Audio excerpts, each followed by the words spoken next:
de invierno prácticamente, y los preguntan, claro, todo transpirado. Será que hubo un problema grave, grave por la escena que tuve, ¿no? Nada más. Resulta que había un robotito, que le llaman robotito, que era de la guardia. No, obviamente, la guardia, la señora le dijo que lo tenía que dejar. Acto seguido, Francisco tirado en el piso. La madre agarrándolo en la vereda, tirado en el piso. Llegó a casa, se tiró el piso, quedó con la niñera tirada en el piso. Así que bueno, esa fue mi historia. La conclusión, por ejemplo, es que vamos a terminar rápido de clase, porque me voy a ir a comprar un igual creo que me engaño, porque yo siempre también 8:30, 8:20, 8:25. Pero bueno, todo esta introducción es para contarle que vamos a dejar de terminar. Importante. Vamos a ver si se dan cuenta que estamos en la obligaciones de hacer. Les hice una nueva sinopsis que me parece que está espectacular. Digo yo, porque como no me dicen nada. No sé, que no podemos responderles si el grupo es solamente para administrador. Pero les ponen me gustan algo. Sí. O sea, tengo una mano perdida callando. Nadie ni siquiera un corazón, algo. Nada, es un horror. Bueno, acá me pueden decir que bien, ¿no? Es la mejor del mundo. Al menos mientras, no hay problema, van a ser abogados, está bien que aprendan a mentir.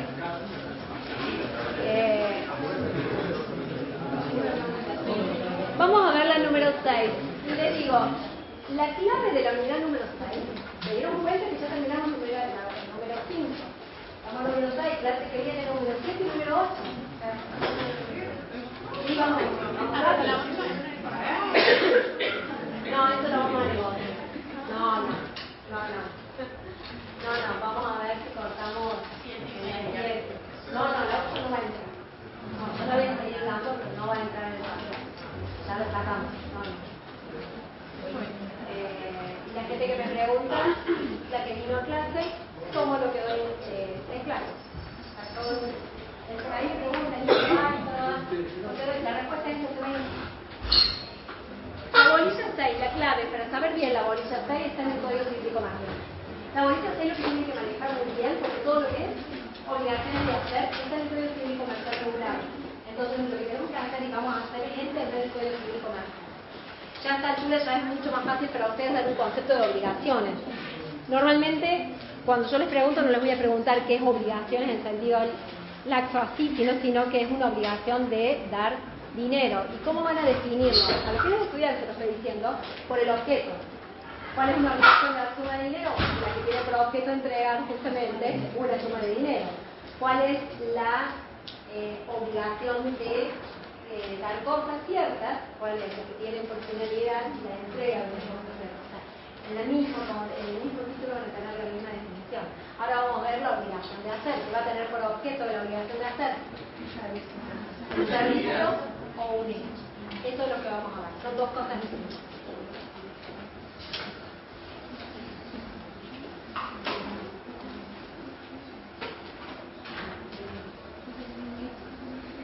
¿Hay alguien que me va estudiando? Tienen hora. Sí. Dan obligación, pero no borrar.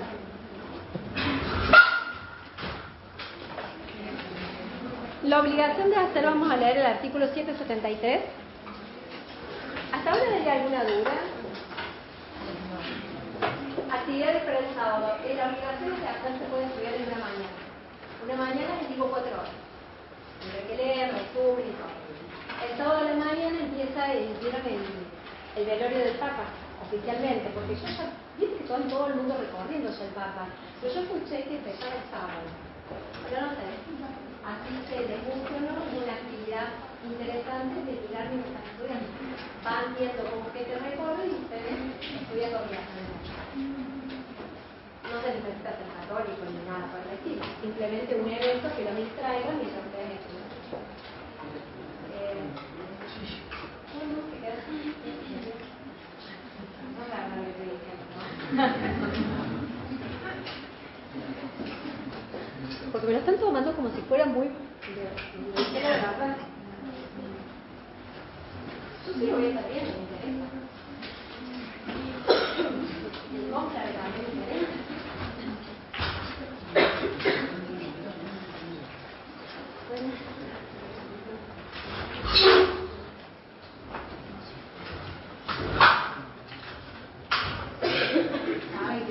acá, ¿no? Sí.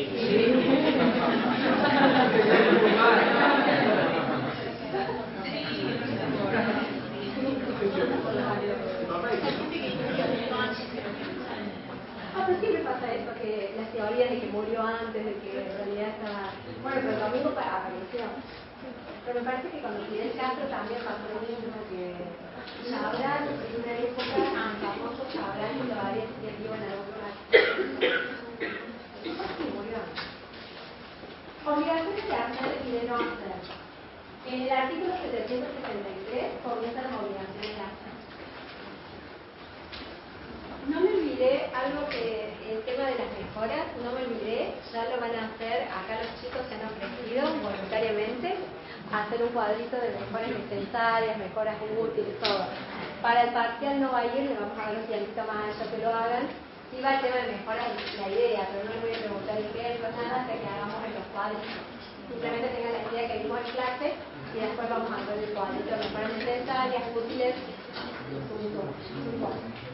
El artículo 773 dice, obligación de hacer es aquella cuyo objeto consiste en la prestación de un servicio o en la realización de un hecho en tiempo, lugar y modo acordado por las partes. Miren, ahí está lo que yo les decía, el tema de la definición. Obligación de hacer es aquella cuyo objeto consiste en la prestación de un servicio y la realización de un hecho. Entonces ahí tienen una herramienta para acordarse, para definir.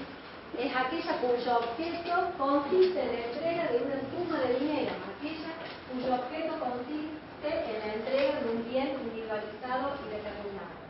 Entonces, cuando nosotros hablamos de obligación de hacer, tenemos dos cuestiones. Por un lado, la realización de un hecho y la prestación de un servicio. Es importante que distingan esos conceptos. ¿Por qué? Porque la prestación de servicio puede ser una obligación de medio o una obligación de resultado. Esto lo vamos a profundizar la clase que viene cuando veamos obligaciones de medio, obligaciones de resultado. Pero acá damos una introducción, porque una obligación de medio, la característica que tiene esta obligación de medio es que yo solo me obligo a actuar diligentemente y no me obligo a un resultado. Por ejemplo, un abogado no se obliga a un resultado de ganar un juicio, simplemente a estar diligente. Por lo tanto, lo que siempre pregunto en los finales, y no lo saben, ¿cómo es la responsabilidad? ¿Cuál es el factor de atribución? Y en las obligaciones de medio se responde por dolo o culpa, porque el factor de atribución de la responsabilidad es el dolo o la culpa, es subjetivo, distinto a la obligación de resultado. En la obligación de resultado, el factor es objetivo. Por ejemplo, el deber de seguridad.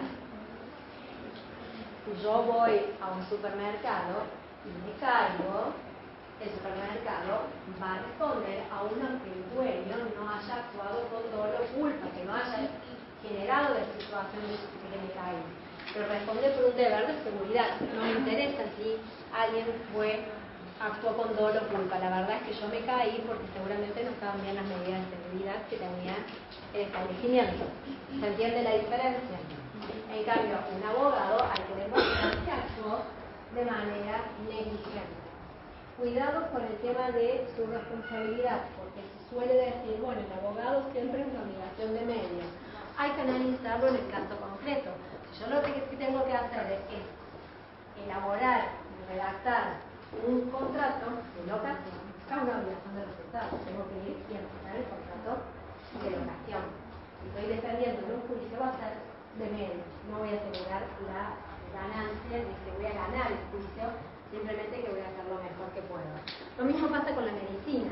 La medicina no siempre es una obligación de medio. Existen obligaciones de resultado dentro de la medicina. Entonces hay que analizar este caso concreto para entender cómo vamos a resolver la situación. Otra cosa que no quiero que confundan es obligaciones de hacer con obligaciones de dar.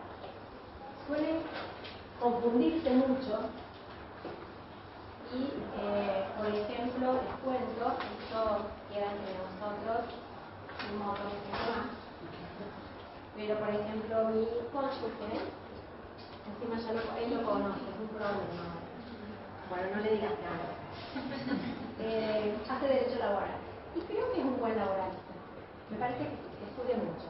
De derecho civil, pero imagínense, estudió por mensaje. O sea, no tiene idea.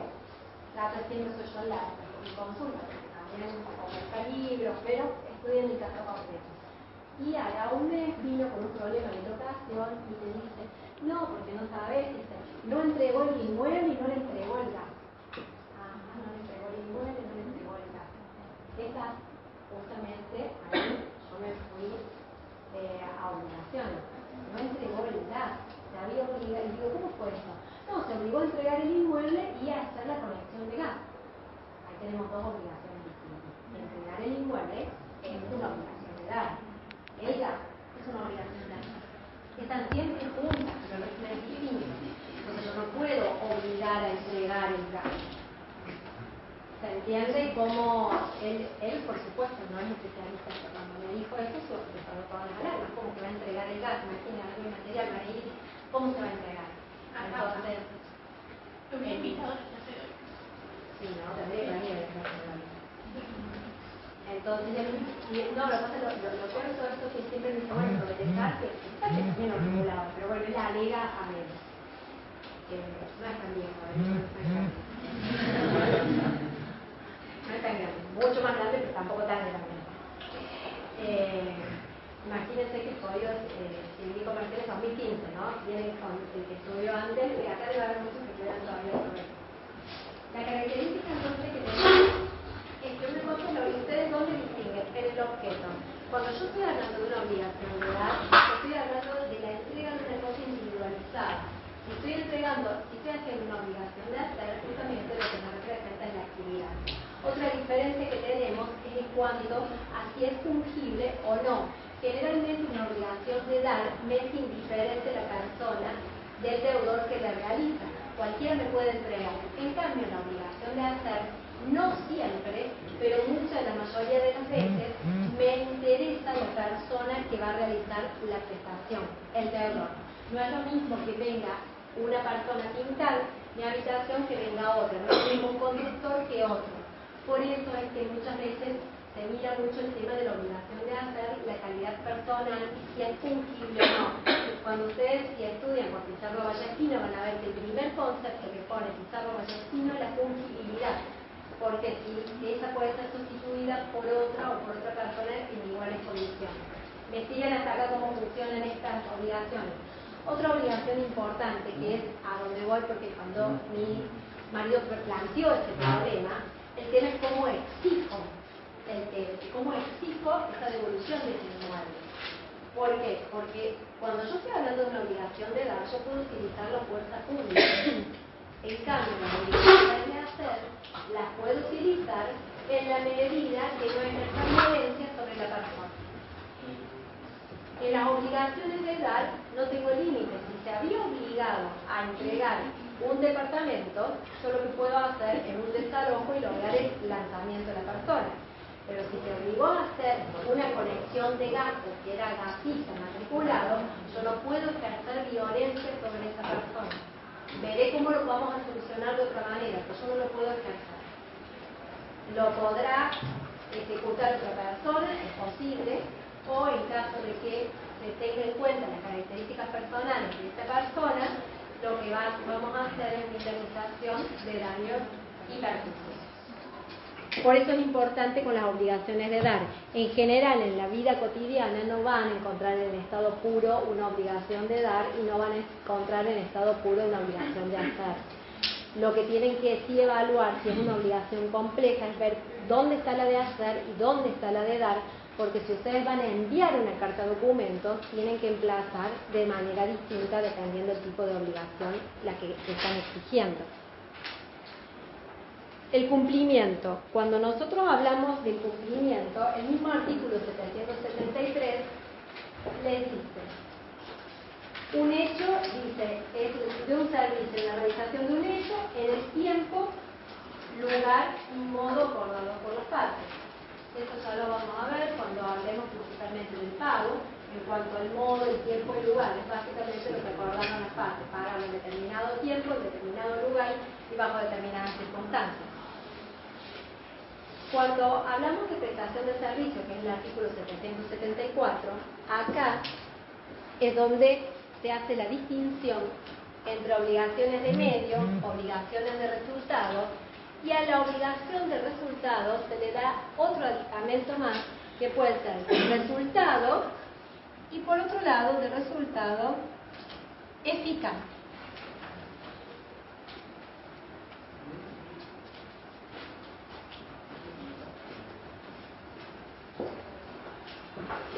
¿Alguien que lea, por favor, el 774? Prestación de un servicio. La prestación de un servicio puede consistir, dos puntos. A. En realizar cierta actividad con la diligencia apropiada independientemente de su éxito. Las cláusulas que comprometen a los buenos oficios o aplicar los mejores esfuerzos están comprendidas en este inciso. B. En procurar al acreedor cierto resultado concreto con independencia de su eficacia. C. En procurar al acreedor el resultado eficaz prometido. La cláusula llave en mano o producto en mano está comprendida en este inciso. Si el resultado de la actividad del deudor consiste en una cosa, para su entrega se aplican las reglas de las obligaciones de dar cosas ciertas para constituir derechos reales. Vieron la última parte, ¿no? Gracias. O sea, miren la última parte del artículo. Por eso les digo que esto es mucho código civil comercial. La última parte, si el resultado de la actividad del deudor consiste en una cosa, o sea, tiene que tener una cosa, para su entrega se aplican las reglas de las obligaciones de dar cosas ciertas para constituir derechos reales. Entonces ahí van a aplicar todo lo que vimos en la primera clase cuando empezamos a ver la clasificación de la obligación. Pero miren, el inciso A dice realizar cierta actividad con la diligencia apropiada independientemente de su éxito. Esta es una obligación de medio. Por lo tanto, el factor de atribución va a ser dolo o culpa. Después tenemos en procurar el acreedor cierto resultado concreto. Acá. Resultado concreto. El resultado concreto lo tengo que operar. La operación está hecha. Eso no significa que no es seguro que lo cubre. El resultado va a ser eficaz si yo prometo algún otro resultado que la operación salga bien. Acá miren, el procurar al acreedor el resultado eficaz es el inciso C. O sea, no solo tengo que obtener el resultado, sino eso que tiene que ser eficaz. La discusión está en qué es eficaz. En principio, yo tengo la obligación de transportar. Eso es la obligación de resultado, llevarlo a ustedes a un determinado lugar. Ahora, ¿qué es? La eficacia estaría dada que lleguen ustedes de manera segura. O sea, no solo que los llegaron a destino, sino también que lo hicieron de manera segura. En el caso de contratar un viaje, supónganse que se van de nuevo a Bariloche, implica que no solamente ir y volver, sino que vuelvan sanos. O sea, ahí es un resultado eficaz.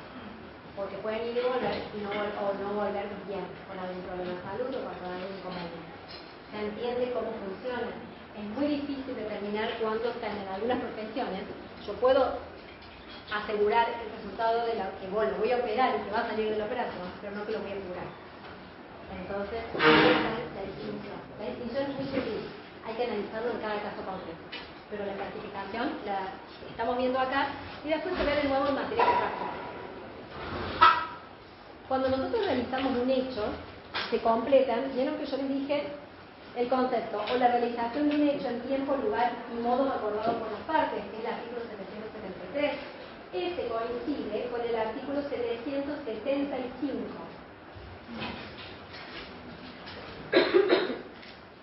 El 775 no lo tienen que confundir con el 777, porque el 775 habla del cumplimiento defectuoso. En cambio, el 777 es del incumplimiento.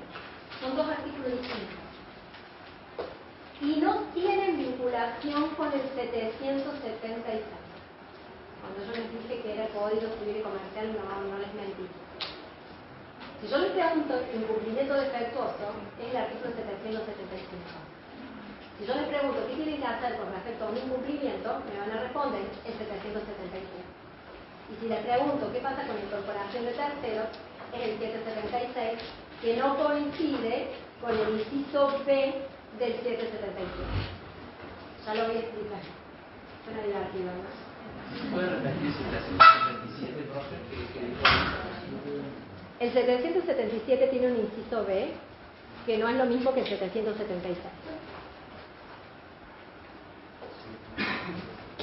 Lo estoy haciendo directamente con el código para que les quede a ustedes grabado. Esto lo van a saber de memoria, porque son cosas que lo vamos a repetir tantas veces, que aunque ustedes no lo crean, estos artículos no van a saber de memoria sin llegar. No, fin de año no, ¿saben? Y a fin de año también para el que es diciembre. Noviembre. Alguien que lea por favor el 775 que se complementa con la última parte del 773. Realización de un hecho. El obligado a realizar un hecho debe cumplirlo en tiempo y modo acordes con la intención de las partes o con la índole de la obligación. Si lo hace de otra manera, la prestación se tiene por incumplida y el acreedor puede exigir la destrucción de lo mal hecho, siempre que tal exigencia no sea abusiva. Destrucción de lo mal hecho. Es decir, que si en realidad hay un defecto en la construcción es defectuosa, se toma como incumplimiento y se puede destruir lo hecho.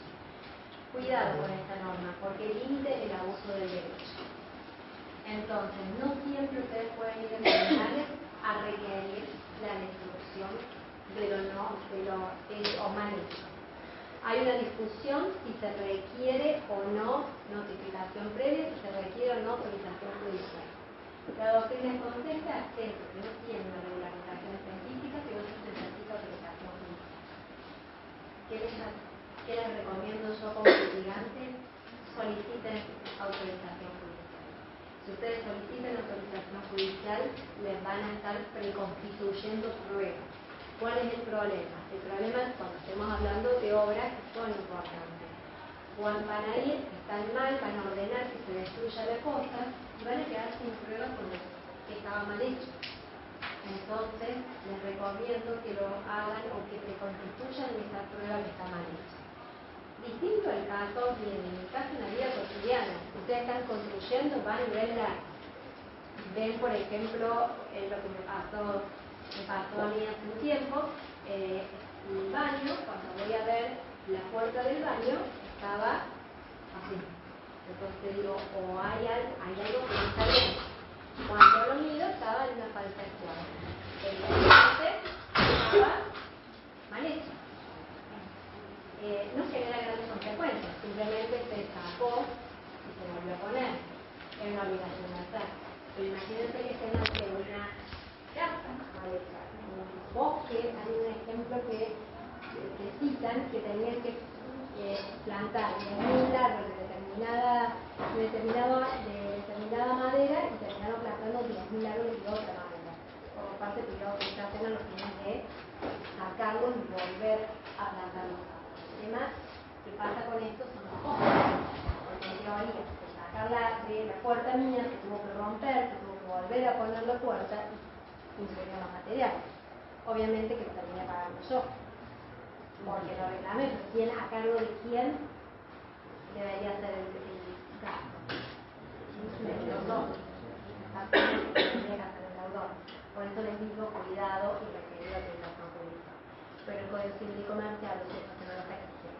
Directamente el Código Civil y Comercial dice, si lo hace de otra manera, la prestación se tiene por incumplida y el acreedor puede exigir la destrucción de lo mal hecho siempre que tal exigencia no sea eso. El mismo artículo les dice, el artículo que el tema de abusivo hay que verlo en el caso concreto. ¿Y cuál sería un caso donde es abusivo? La destrucción de una casa mediante que invade el terreno ajeno.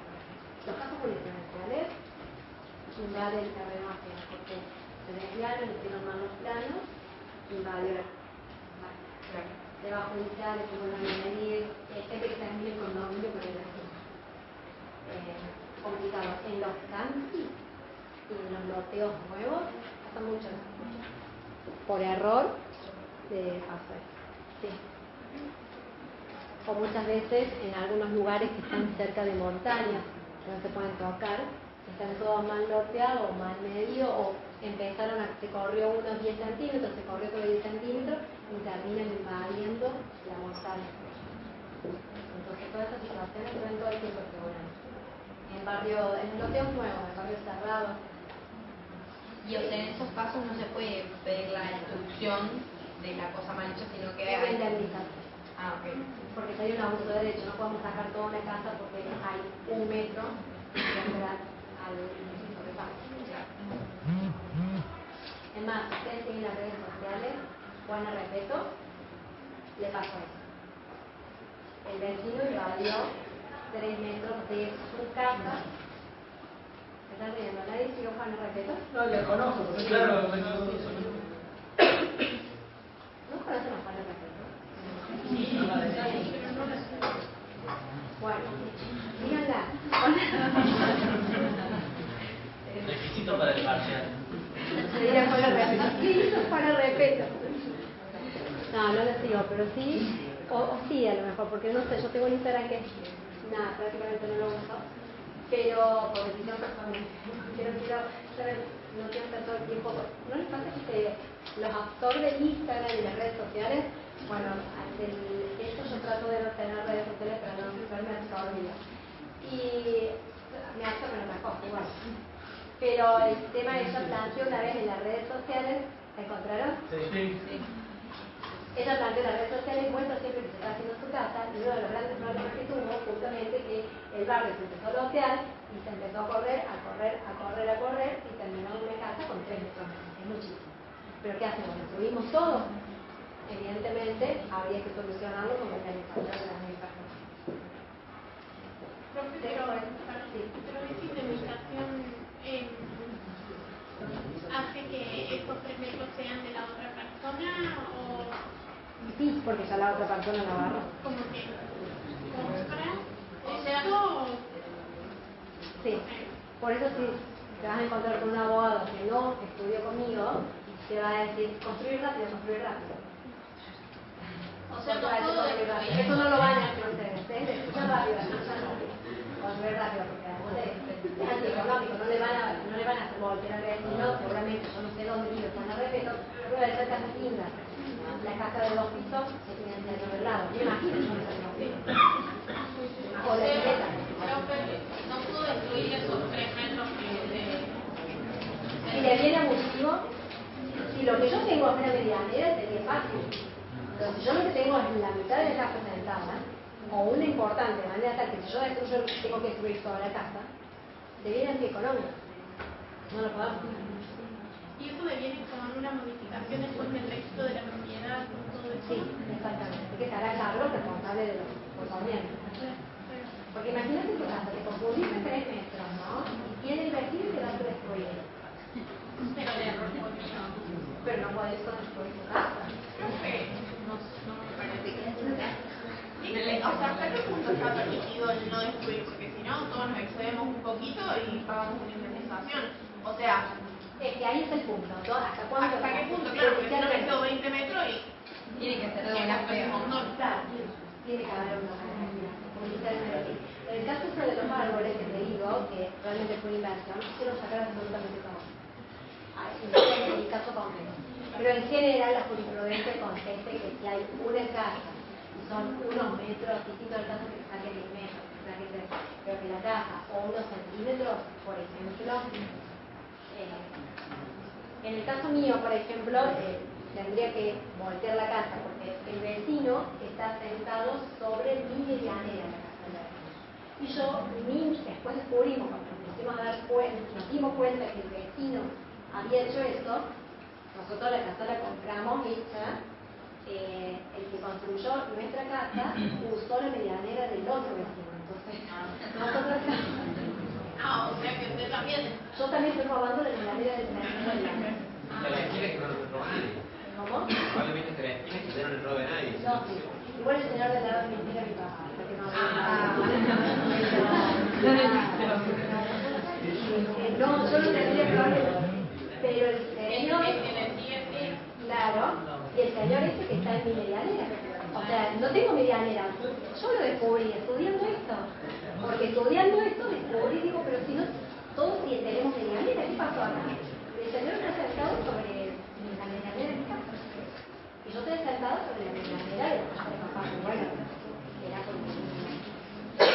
Una duda. Con esto de la buena fe, por ejemplo, en estas situaciones, una persona que sabe, por ejemplo usted, que tiene conocimiento de la norma y tiene más conocimiento que un civil común, y hace este tipo de maniobras, es como que es más... Sí, lo veo distinto porque yo lo compré, estaba así. Claro, pero por ejemplo, Si digamos, lo vos te lo construyera, sí. ahí está el punto. Sí. Y también de esto va a depender de los años de perjuicio. Claro. Va a graduarse los años de perjuicio, sí, por supuesto, no lo mismo. Sí, porque son conocimientos técnicos. Claro. Que muy técnico no haber sido, porque yo no la vi cuando fui cuando no me di cuenta. Me di cuenta con el tiempo, me di cuenta estudiando obligaciones, de verdad, una noche estudiando obligaciones, me di cuenta. Pero si no, no tenía ese señor prácticamente ahí al lado. Por eso se escucha tanto ruido, claro. Estamos pegados. Como en un edificio. ¿Cómo? Como en los edificios. Como en los edificios, más o menos. Sí, sí. Pero estoy en un barrio. Como en un edificio, pero en un barrio. Vamos a ver entonces la ejecución. Entiendo que acá estamos viendo que un cumplimiento defectuoso que se asimila el cumplimiento en cuanto a consecuencias. Y después tenemos finalmente la ejecución forzada, es cuando yo ya tengo un incumplimiento. ¿Qué hago ante un incumplimiento? Tengo tres opciones. El Código Civil y Comercial me lo dice. Primero, exigir el cumplimiento específico, o sea, exigirlo a la persona. Lo que pasa es que el cumplimiento específico ahí tengo un límite. El límite va a ser dado por el ejercicio de la violencia sobre la persona. Ustedes van a tener que una obligación de hacer por excelencia, que es el famoso boleto de compraventa o de escrituración. El boleto de compraventa, la escrituración, es, recuerden, nosotros teníamos primero el sistema nuestro, es título y modo, que para que se perfeccione la compraventa necesitamos la escritura. La escritura generalmente suele ser un paso posterior a la compra efectiva porque se suele hacer por boleto de compraventa. Ustedes primero suscriben un boleto de compraventa y después hacen la escritura. ¿Qué pasa cuando este deudor no les quiere hacer a ustedes la escritura, se niega o falleció o tiene un montón de inconvenientes y los herederos no firman la escritura? Se hace un juicio que se llama de escrituración y el juez es el que firma la escritura ante la actitud negativa del deudor. ¿Por qué? Porque yo no puedo ejercer fuerza sobre ese deudor y traerlo y cumplirlo. ¿Quién lo hace? El juez. Les dice en el programa obligación de escriturar. A mí lo que me interesa es que ustedes sepan primero que surge como consecuencia de que en la práctica comercial lo que se suscribe de manera preliminar es el boleto de compraventa. Y ese boleto de compraventa tiene que ser elevado a escritura pública. Cuando el deudor es remiso en hacerlo, existe la posibilidad del acreedor de ir a un juicio de escrituración y que el juez supla esa omisión de parte del deudor. Es muy común que pase. Entonces, ¿cómo funciona en la práctica? Para que ustedes se imaginen, se hace el juicio de escrituración, se notifica, generalmente no comparecen a juicio y finalmente sale la condena con la obligación escritural y lo que hace el escribano, se busca un escribano, el escribano va al juzgado y el juez suscribe el nombre de ese deudor que lo necesita. Así funciona la práctica. ¿Y no se lo penaliza el deudor? No, un juicio de escrituración, después podrás hacer la nullidad del juicio, podrás... El que paga todo lo... Las cosas va a estar a cargo del deudor. Las cosas sí, pero si no te aparece y no está el deudor, puede estar condenado, puede salir con las cosas. Entonces, podrán hacer después una nullidad del juicio. ¿Y hay un periodo de tiempo que tenga que cumplirse entre el boleto de compraventa y la escritura? Y el plazo de prescripción. Pero si nadie lo pone. Ejecución forzada. Entonces, exigir el cumplimiento específico, como por ejemplo la escrituración, o hacerlo cumplir por tercero a costa del deudor. Primero, para hacerlo cumplir por un tercero, es decir, este señor tenía que hacer la conexión de gas, no la hizo, ¿qué hago? Llamo a un tercero que la haga. Primero, no se olviden, tiene que estar en mora, porque si no está en mora, es decir, un retardo de cumplimiento, no se puede exigir que venga otra persona a cumplirlo, puede ser que esté sujeto bajo condición, bajo plazo. Entonces, primero tiene que tener mora. Segundo, tiene que tratarse de una prestación que sea fungible. ¿Se acuerdan que yo les dije lo que Pizarro y Ballestino siempre empieza hablando el manual es de fungibilidad? ¿Por qué hablamos de fungibilidad? Precisamente por esta circunstancia. porque solamente lo puede ejecutar un tercero cuando la prestación es fungible. ¿Qué quiere decir? Que puede ser realizada por otra persona que en el momento de contratar no se tuvieron en cuenta las características personales del deudor. El tema de la fungibilidad, muchos nos dan como la principal diferencia entre obligaciones de dar y obligaciones de hacer. Yo normalmente lo tomo con recaudo, porque la fungibilidad muchas veces el acreedor puede renunciar a esa fungibilidad. Puedo decir que yo realmente quiero que me pinte este pintor mi casa, pero dado que no lo está cumpliendo, dado que no lo está haciendo, que yo necesito que esté pintada, ¿qué trato de hacer? Renuncio a la fungibilidad, a la infungibilidad en este caso, y busco un pintor y pinto la casa. Entonces, entre comillas, el tema de fungibilidad y para mí la principal diferencia entre las obligaciones de dar y las obligaciones de hacer está en el objeto, que uno implica una actividad y el otro la entrega, y en el ejercicio de la fuerza pública, que en las obligaciones de dar yo puedo ejercer la fuerza pública, en cambio las obligaciones de hacer la puedo ejercer pero limitada a evitar la violencia sobre el deudor. Y después tenemos reclamar los daños y perjuicios. Entonces, ante el incumplimiento, ¿qué hago? El reclamo es por el cumplimiento específico. Si no reclamo el cumplimiento específico, un tercero, y los daños y perjuicios. Cualquiera de las dos opciones anteriores también incluye daños y perjuicios, ¿no? Yo busco exigir el cumplimiento específico más daño y perjuicio, porque evidentemente hay mora en el cumplimiento de la obligación. Hacer cumplir por un tercero la costa del deudor, obviamente que también hay un daño y perjuicio. Y después simplemente reclamar daño y perjuicio, por supuesto que el monto va a ser mucho mayor a los otros dos supuestos. Pero no quiero que lo confundan esto de hacerlo cumplir por tercero a costa del deudor con la incorporación de tercero, que es el artículo 776. ¿Alguien que lea por favor el 776? Por favor. La prestación puede ser ejecutada por persona distinta del deudor, a no ser que dé la convención de la naturaleza de la obligación o de las circunstancias resulte que éste fue elegido por sus cualidades para realizarla personalmente. Esta elección se presume en los contratos que suponen una confianza especial. Gracias. La prestación puede ser ejecutada por persona distinta al deudor, es decir, está hablando de un tercero. Pero acá yo no estoy hablando de un incumplimiento, estoy hablando de un deudor que busca un tercero para que cumpla la obligación, o estoy hablando de un tercero que sí cumplió la obligación. Supónganse que Francisco debe algo en la guardería.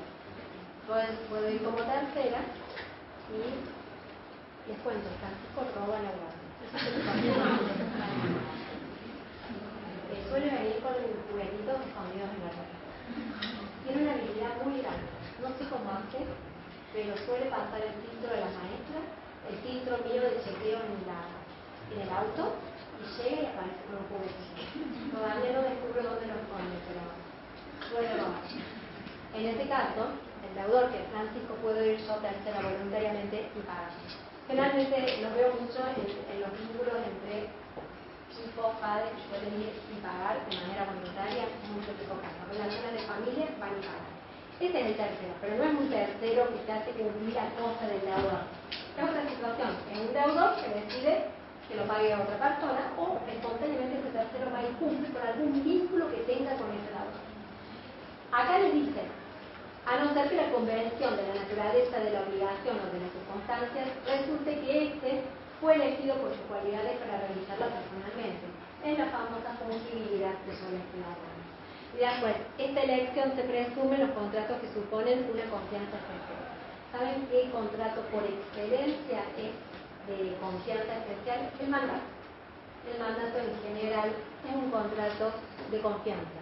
Yo elijo a la persona que administre mis bienes en una persona que conozco o al menos me genera una situación de confianza. Van a elegir un abogado de su confianza. ¿Queda claro cómo vamos viendo esta bolilla? Entonces, la forma de cumplir. Vamos a repasar porque es importante. Como les digo, hoy. ¿Qué van a hacer el sábado además de ver el tema del papá? Dormir. ¿Estudiar? estudiar y se van entreteniendo, van mirando las noticias, seguramente hay alguien comentando. ¿Están con los parciales ya? No.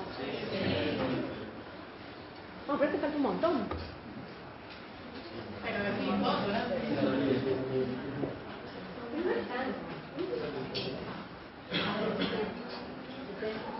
el sábado bolilla 5, domingo bolilla 5, no para acá.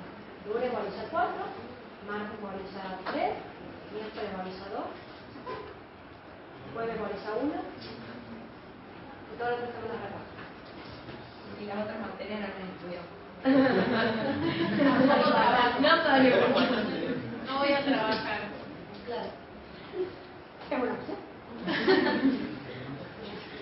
La obligación de hacer, entonces, son aquellas en que se claro, un hecho y la prestación de un servicio. Cuando yo hablo de servicio, tengo que distinguir entre medio, resultado, y el Código Civil y Comercial le agrega otro concepto que es el resultado eficaz. La forma de cumplimiento es el artículo que dice el tiempo, lugar y modo, y lo combino con el artículo 775. El artículo 775 también me habla del cumplimiento defectuoso. ¿Qué pasa si hay un incumplimiento? Ahí me voy al artículo 777, que no tiene nada que ver con el artículo 776, que es la incorporación de terceros. Y la regla de ley 776 es que los terceros pueden incorporarse aún y cumplir con la obligación en la medida que no se tuvo en mira las condiciones personales del deudor al momento del contratar, o que el acreedor en una etapa posterior renuncia a esa infungibilidad que tenía. Nosotros tenemos en el código, en el programa, habla de dos obligaciones de hacer. Una es la de rendir cuentas y la otra es la de información. El de rendir cuentas, nuevamente, es Código Civil y Comercial. Es el artículo 858 y siguiente. Bueno, el número cuál? 858. Creo que la obligación de informar no está en los destinos, ¿o sí? No, creo que no. Está en borda. O en tal. ¿Vale?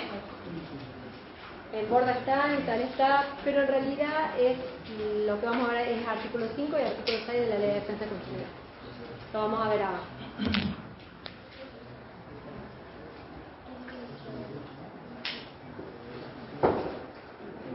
Rendición de cuentas es básicamente las preguntas en un parcial van a ir del 858 al 864. 4. Son 3 artículos. Es Código Civil y Comercial. ¿Qué tienen que saber con esto? ¿Qué es la rendición de cuentas? Perdón, ¿cómo me dijo del artículo 858 al artículo? 864. Son poquitos, son 7. Sí, son 7. Por favor, cuando hacen una definición de rendición de cuentas, ¿qué tiene que saber de rendición de cuentas? Primero, que siempre que se gestiona un negocio ajeno, existe obligación de rendir cuentas. Como regla, nunca se olviden de eso. Siempre que ustedes gestionen derechos o bienes ajenos, tienen que rendir cuentas en algún momento. Regla de oro. Entonces, cuando hablamos de rendición de cuentas, no solamente un crédito y aval, sino que esa rendición de cuentas es fundamental que sea documentada. Y esa rendición de cuentas, a los fines de liberarse, tiene que ser aprobada. Acá vamos a ver que hay una aprobación en caso de silencio, pero en principio necesitan sí o sí la aprobación ciudadana del cuentas. Por favor, si administran bienes ajenos, si disponen de bienes ajenos, tengan presente siempre la revisión de cuentas. Vamos a leer la definición. El artículo 858 dice que es una rendición de cuentas. No hace falta que lo sepan de memoria, pero por favor no me pongan manifestar el crédito y la deuda, el haber y la deuda. Amplíen un poquito más, porque necesito que ustedes, el código les va a hablar de antecedentes, hechos, es la que tratan de antecedentes, hechos y resultados.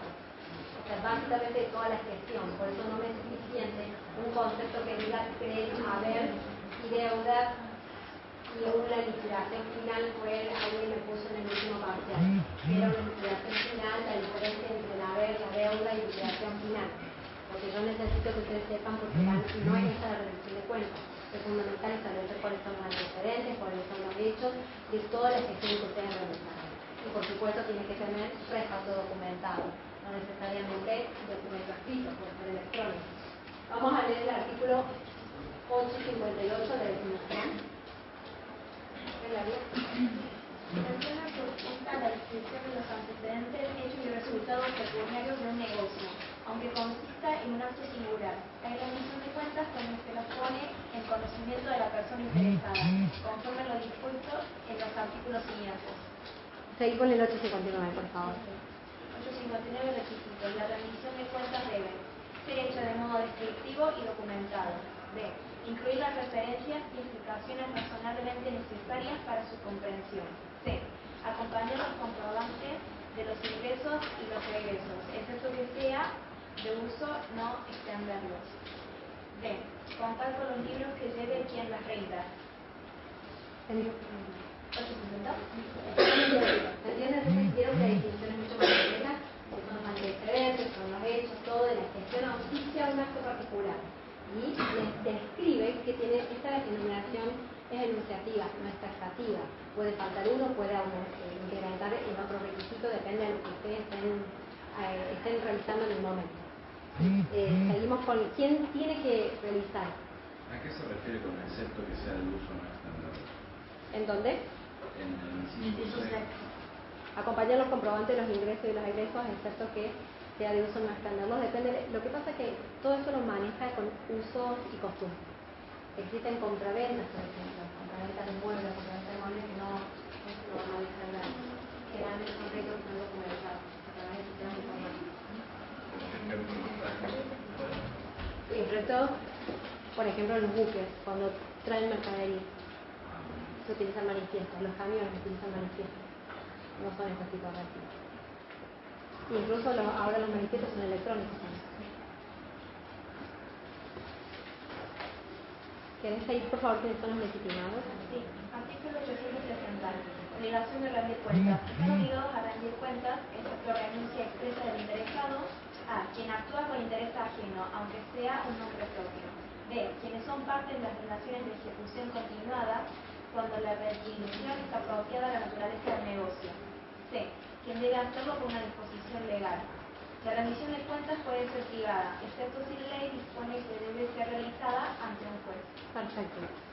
Acá cuando dice que actúa el interés ajeno, que sea el nombre propio, está hablando en una forma de mandar. Es decir, que yo actúo en interés ajeno en el nombre propio. ¿Qué le estoy diciendo? Voy y compro un libro, por ejemplo, alguno de ustedes me encarga un libro, yo voy y lo compro, pero no manifiesto que estoy haciendo a nombre ajeno. Lo estoy haciendo en nombre propio, pero en interés de ustedes y no mío. Eso significa que quien actúa en interés ajeno, aunque sea en nombre propio. Yo actúo en nombre propio, yo voy y compro el libro, pero en realidad en interés de ustedes, porque estoy comprando el libro. Después, quienes son parte de relaciones de ejecución continuada, donde la rendición es apropiada a la naturaleza del negocio, son contratos de larga duración. Por ejemplo, el corretaje es un contrato de larga duración que genera la gestión de negocios, son contratos que generan este tipo de vínculos. ¿Y quién debe hacerlo? Por disposición legal. ¿Saben quiénes son? Los tutores, los curadores, que por disposición legal están obligados a cumplir con la rendición de cuentas. Otra pregunta que puedo ir es en qué momento se debe realizar la rendición de cuentas.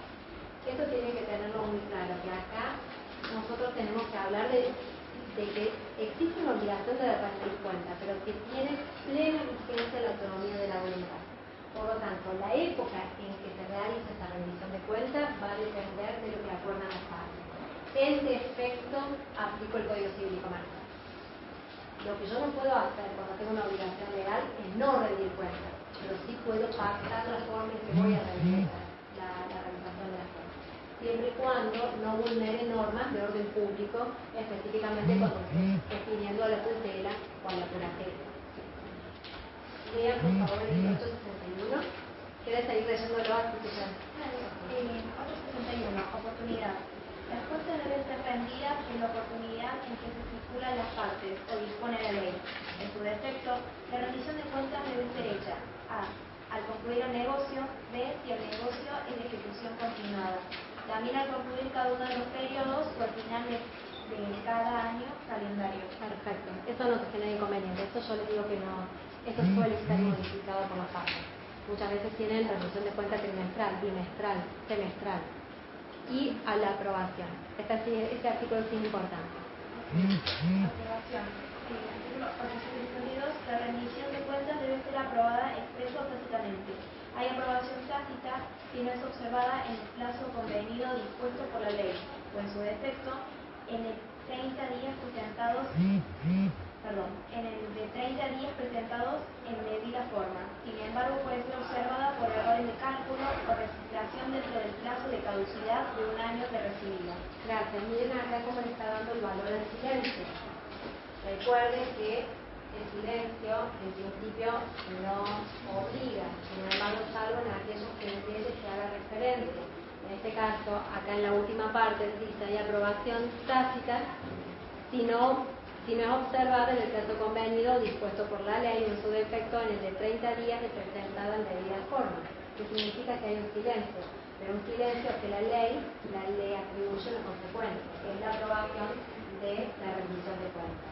Y sí es importante el artículo 863 cuando extienden un recibo, porque el artículo 863 le dice en relación de ejecución continuada, si la rendición de cuentas, la acción continuada, estoy hablando de contratos de larga duración, como por ejemplo un mandato que se extiende a través del tiempo. Si la rendición de cuentas del último periodo es aprobada, se presume que también lo fueron las rendiciones correspondientes a los periodos anteriores.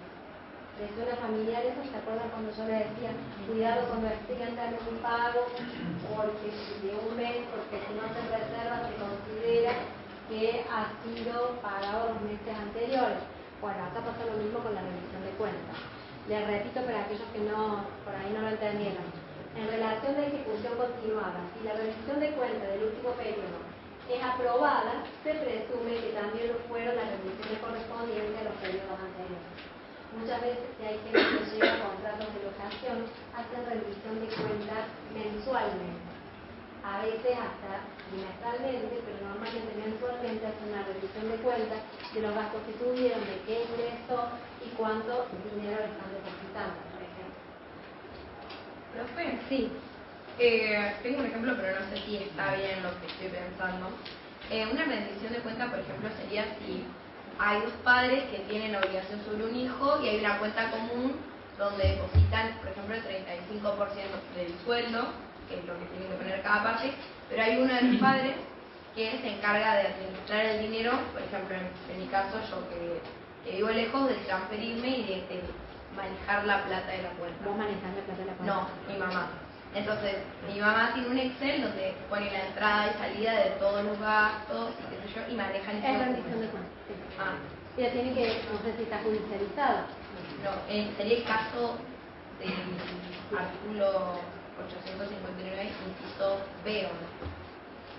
El 859. No, el C. En realidad, todo influye, porque lo está haciendo seguramente está haciendo de modo descriptivo y documentado, porque está guardando los documentos, la factura que va pagando.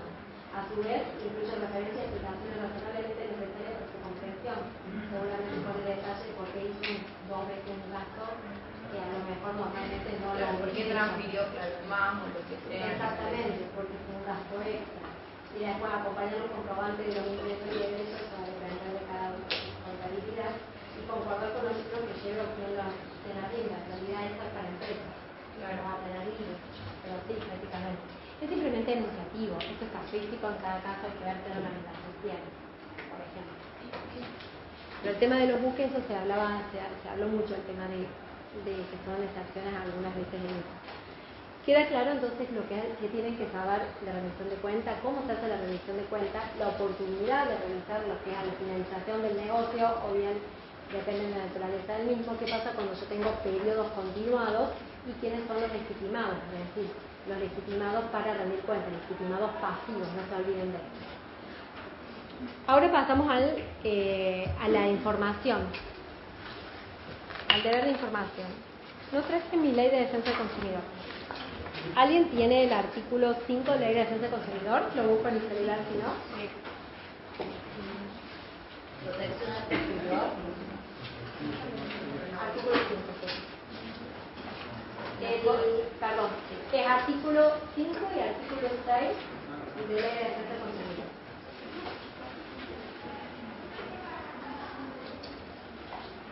Artículo 5. Protección al consumidor. Las cosas y servicios deben ser suministradas o prestados en forma tal que, utilizados en condiciones previsibles o normales de uso, no presenten peligro alguno para la salud o integridad física de los consumidores o usuarios. Perfecto, así como se deben prestar los servicios. El 6. Artículo 6. Cosas y servicios riesgosos. Las cosas y servicios, incluidos los servicios públicos domiciliarios, cuya utilización pueda suponer un riesgo para la salud o la integridad física de los consumidores o usuarios, deben comercializarse observando los mecanismos, instrucciones y normas establecidas o razonables para garantizar la seguridad de los mismos. En tales casos, debe entregarse un manual en idioma nacional sobre el uso, la instalación y mantenimiento de la cosa o servicio de que se trate y brindarle adecuado asesoramiento. Igual obligación regirá en todos los casos en que se trate de artículos importados, siendo los sujetos anunciados en el artículo 4 responsables del contenido de la traducción. Gracias. Y ahora vamos al artículo 4, que es el de información. Quienes produzcan, importen, distribuyen o comercialicen cosas o presten servicios deben suministrar a los consumidores o usuarios en forma cierta y objetiva información veraz, detallada, eficaz y suficiente sobre las características esenciales de los mismos. Y antes tengo un pedacito más. Este es el ruido actualizado. ¿Cuál es la última actualización que tenés? Lo estoy leyendo de infolete. ¿Qué artículo era? Artículo 4. Porque me falta una partecita. Vos leíste, Yo lo tengo. cuando lo fui escuchando, por eso presté atención. ¿Querés leerlo de nuevo? Porque no me puede. Sí.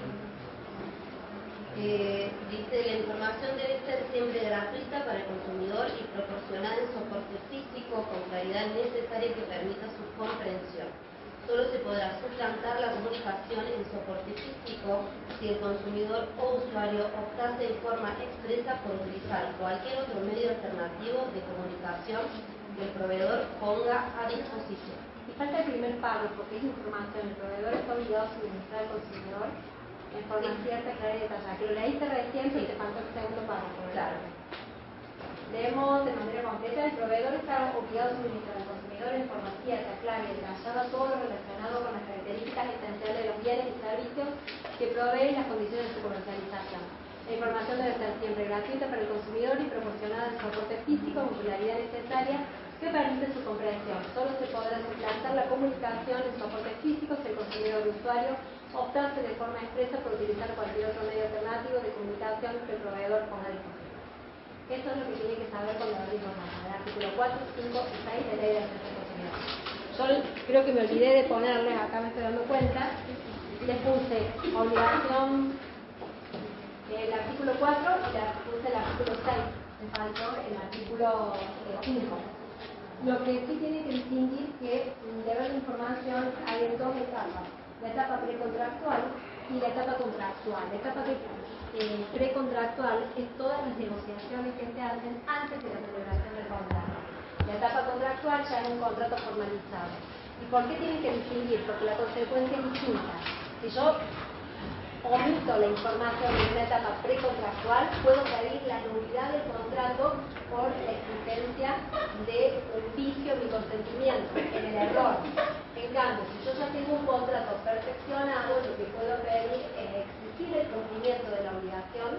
Cuando yo digo exigir el cumplimiento de la información, de la obligación, me estoy refiriendo a que se preste la información, el manual, para que ustedes entiendan. Yo acá les puse clases de etapa precontractual y etapa contractual. La etapa precontractual es la información que me va a llevar a mí a adquirir ese producto. ¿Dónde va a estar el error? Cuando no me dan la información necesaria, de manera tal de que si yo la hubiese sabido, no hubiese contratado, o hubiese contratado por un precio inferior. La heladera tenía un defecto, entonces no lo hubiese comprado por un menor precio. Esta es la etapa contractual, precontractual. ¿Y qué voy a hacer? Pedir la nulidad por error, un vicio de consentimiento. Yo estaba en error, se vio que no tenía la información suficiente. Ley de defensa del consumidor. Entonces ahí yo le puse etapa precontractual, se puede demandar la nulidad del contrato por error o dolo, más daño y perjuicio. A eso le agregué dolo porque muchas veces puede ser intencional esta ausencia de información.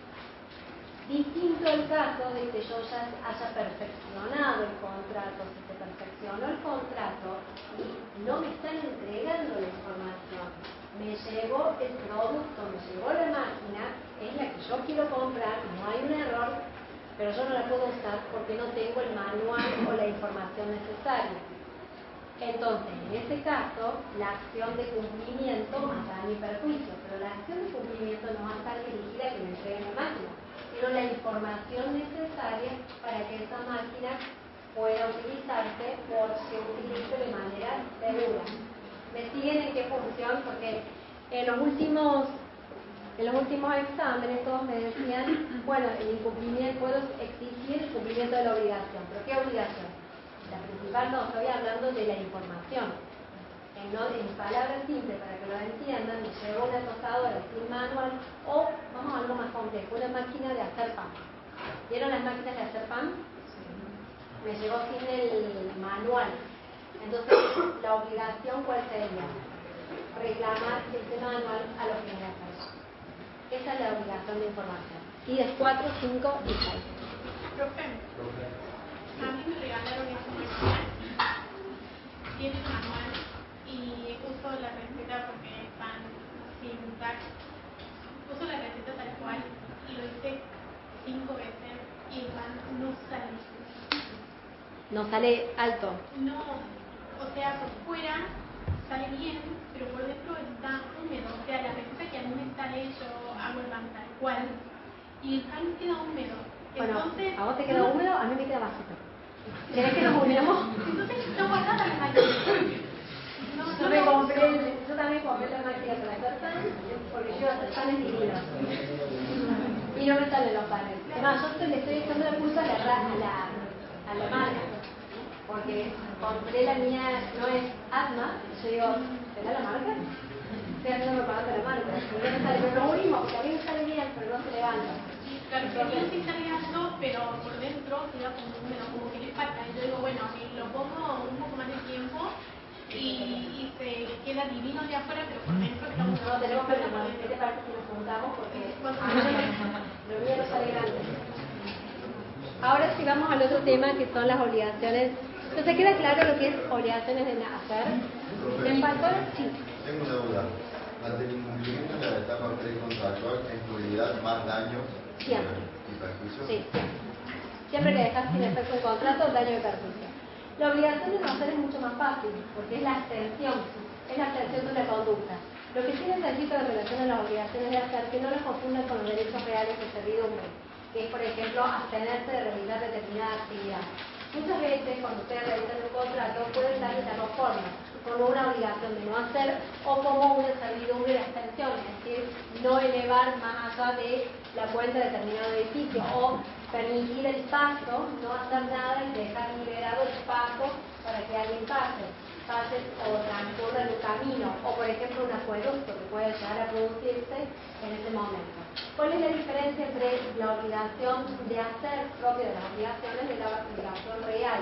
La obligación real pasa con el inmueble al otro propietario. En cambio, si es una obligación personal y ustedes se van del inmueble, se van con ese derecho personal que va a pasar a un heredero que no lo va a poder utilizar porque no es relación al inmueble donde conviene constituir siempre un derecho real. ¿Me entiende cómo funciona? El problema de cómo funciona la obligación de no hacer. Es preferible siempre un derecho real porque va a pasar a los propietarios del inmueble. En cambio, si no es un derecho real, va a ir con ustedes. Si ustedes se van del inmueble, no van a tener el derecho porque se extinguió. Y quiero pasar a las obligaciones alternativas y facultativas.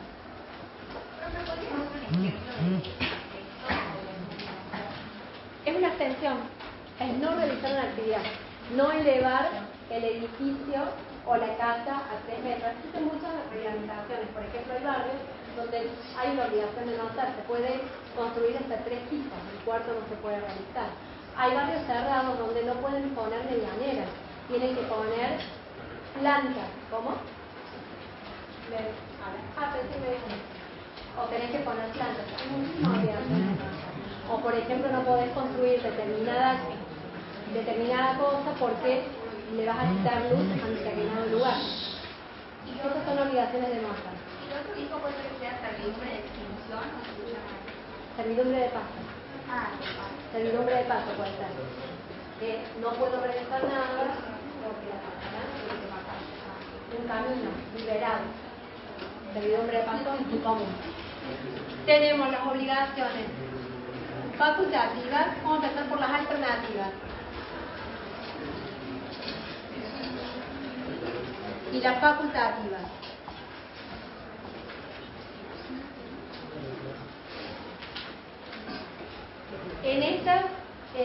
En ambas tengo el objeto más de una prestación. Esa es la particularidad. Las dos tienen el objeto más de una prestación.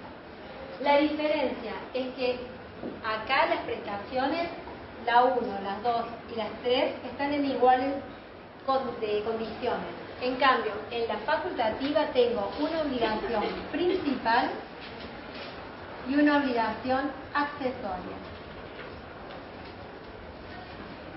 En las alternativas, la característica es que el deudor puede cumplir la prestación 1, la prestación 2 o la prestación 3. Es decir, puede ser que digamos entregar un auto, entregar $10.000 o entregar 5.000 euros, supónganse que sea el equivalente. Puede hacer absolutamente o entregar un auto, o entregar $10.000 o entregar 5.000. En principio, la elección, si se produce la elección, ahí se produce el principio de concentración. Si se produce el principio de concentración, se van a regir por la obligación de que se trate. No necesita que haya homogeneidad. Esto significa que esta puede ser una obligación de dar, esta puede ser una obligación de hacer, o esta puede ser una obligación directamente de dar, de hacer, de suma de dinero. Sí. O sea, el deudor solamente tiene que cumplir con una de las. Exactamente. El deudor cumple con una y la elección le corresponde o al deudor, o al acreedor, o a un tercero. ¿Cómo se llama el principio, profe? Concentración. No la confundan con la de género, porque la diferencia fundamental con la de género que acá, en la de género no, pero acá ya tengo una individualización. Yo no tengo acá un grupo de prestaciones no individualizadas. Tengo un grupo de prestaciones individualizadas. Lo que pasa, lo que yo no sé es cuál se va a cumplir. Una vez que ya se eligió una, vamos a regirnos por esa obligación.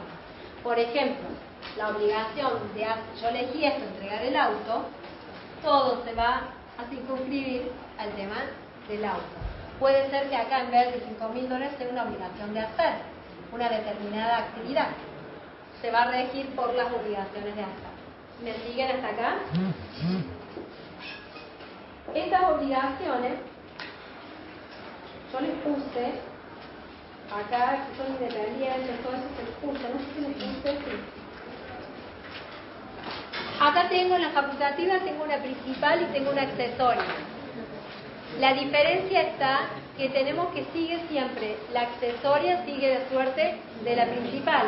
Por lo tanto, la nulidad de la principal me va a generar la nulidad de la accesoria. El incumplimiento de la principal, perdón, la imposibilidad de cumplimiento de la principal por causa no imputable al deudor me va a me va a eliminar o me va a extinguir la accesoria. Tengan presente que la facultad que la tiene el deudor. En las facultativas, la elección es el deudor. Es decir, el deudor o cumple la prestación principal o cumple la prestación accesoria. Pero el acreedor no puede exigir la accesoria. Por eso es facultativa, solamente el deudor. Cuando ustedes leían, o bueno, ustedes no lo leían, pero el Código de Vélez, cuando daba este ejemplo, justamente decía que en un momento en la Argentina se establecía como opción entre pagar en dinero o bien de manera accesoria entregar animales. Y era el deudor que iba a decidir, iba a hacer la elección, o entregaba animales o entregaba dinero. La diferencia está, o la característica que tiene, es que el acreedor no participa. Y acá yo les dije que puede ser el acreedor, el deudor o un tercero. Tengan en cuenta también que en caso de que no lo cumpla o que haya mora en el cumplimiento de la obligación de la elección, va a pasar inmediatamente a la otra persona. Otra cuestión que tienen que tener en cuenta es que una vez que se hizo la elección se volvió irrevocable. No es que después yo puedo decir, decidí por esta, no me arrepentí y me voy con esta y entrego el auto. Se perfeccionó. Ustedes van a decir, pero podríamos repetirnos, y va a depender de una nueva negociación que hagan con el acreedor, pero en principio no se puede. Vamos a ir leyendo. En teoría, otra cosa que me olvidé, cuando tenemos prestaciones periódicas, es decir, todos los meses podemos elegir, también se puede la elección. El hecho de que yo elija una cosa un mes no significa que tenga que elegir otra otro mes. Si nosotros tomamos este ejemplo que yo les decía, que o pago animales o pago en dinero, si yo en un mes elegí animales, no necesariamente el siguiente mes me guío por animales, y como es periódico puedo elegir el dinero. ¿Entienden cómo funcionan estas obligaciones demasiado abstractas? Vamos a leer el artículo. También lo van a entender como obligaciones, me olvidé, alternativas regulares o irregulares. Las regulares la elección la tiene el deudor, en las irregulares la elección la tiene el acreedor. Yo se los puse en la sinopsis.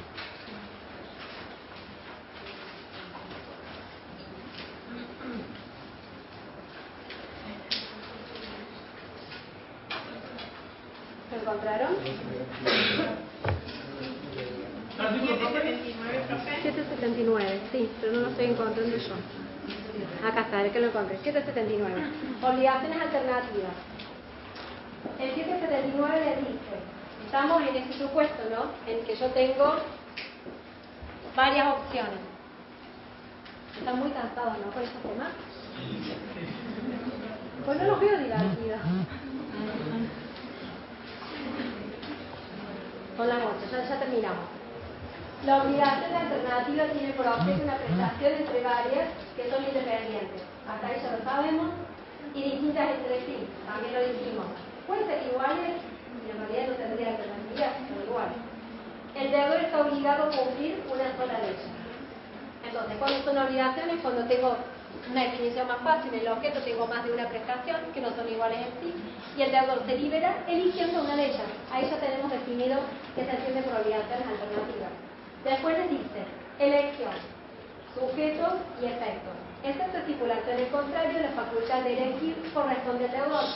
Esto ya lo sabemos que corresponde al deudor, ¿por qué? Por el favor de Vittori. ¿Se acuerdan que siempre es el deudor que tiene la facultad de elección? La opción que corresponde a varias personas requiere unanimidad. Subrayen esto, por favor. Necesitan unanimidad si hay varias personas que tienen que elegir. Si la parte, eso porque ha generado conflicto de tribunal, por eso es que lo marquen. Si la parte a quien corresponde la elección no se pronuncia oportunamente, la facultad de opción pasa a la otra. Era lo que yo recién les explicaba. ¿Qué pasó si uno no elige una de las opciones? Supóngase que el acreedor, inmediatamente la mora pasa al deudor. Era lo mismo que pasaba con las obligaciones de género. ¿Se acuerdan que al principio era el deudor? no implicaba que no se pudiera acordar que fuera el acreedor. Sin embargo, ante la mora de uno pasa inmediatamente la facultad al otro sujeto. Si esa facultad sea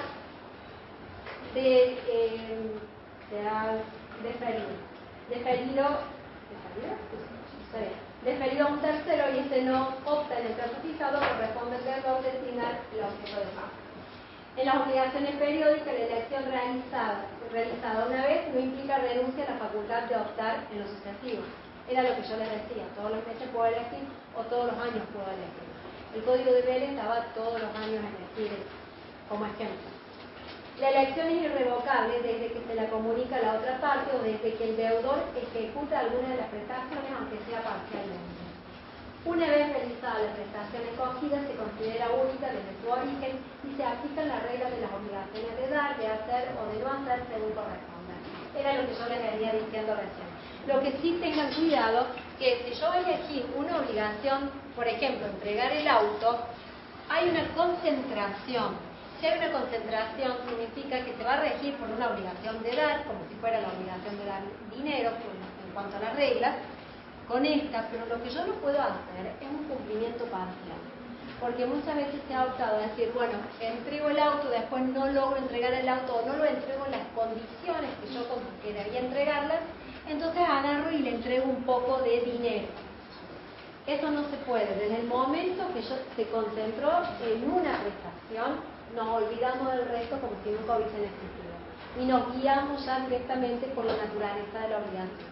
Si es obligación de dar, obligación de hacer, obligación de no hacer. Depende del caso concreto.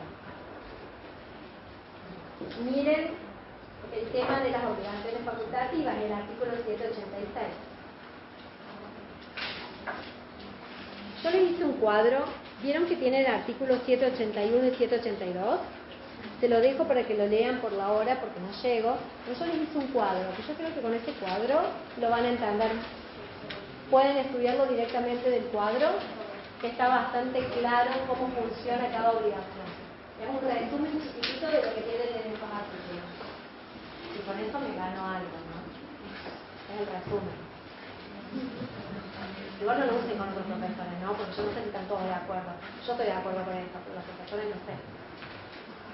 La respuesta es sí, me traen un caramelo, no sé, algo. Un pan alto. Un pan alto. Un pan alto. Cocido. De ella no lo quiero. Pero no, contémoslo. Eso No, esto yo lo compro, profe. Yo estoy inventando. No, es que mirando que hacer es muy caro todas las harinas sin ¿Dónde gluten. ve cara todo? Entonces las harinas sin gluten son muy caras y que ya... Y ahora también, porque yo me mato.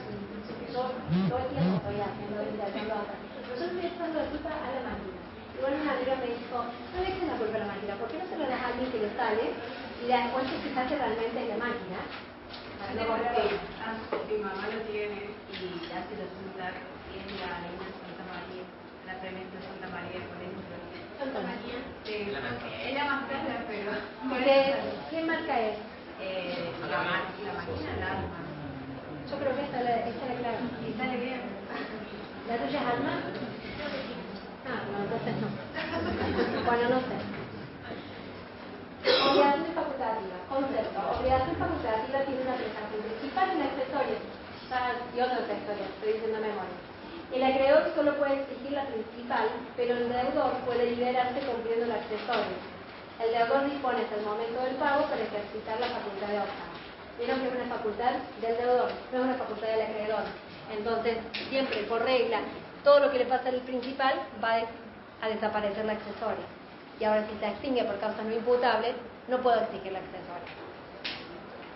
Después, extinción. La obligación del 787. La obligación facultativa se extingue si la prestación principal resulta imposible sin perjuicio de la responsabilidad que pueda corresponder. 788. El caso de duda respecto a si la obligación es alternativa o facultativa se la pide por alternativa.